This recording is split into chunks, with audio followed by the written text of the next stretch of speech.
Yeah, I'm recording. So this is the warm-up. Do you do it every day when you start it up? Yep.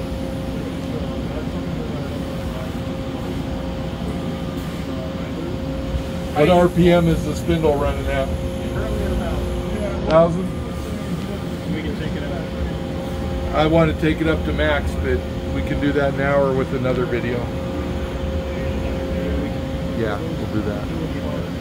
How long does the warm-up normally run for? No, me and Richard, I think the power for the hog one. Nothing proprietary here, right? Nope. And RPM does gradually go up. Oh, it does? Does it gradually go up to max? You said max is 4,500? But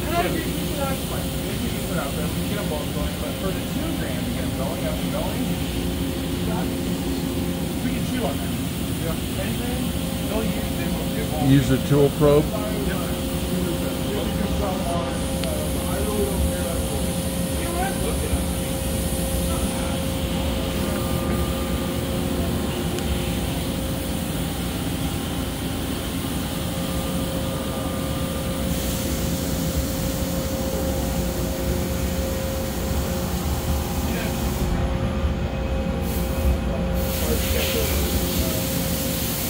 Okay, yeah, activate the part catcher.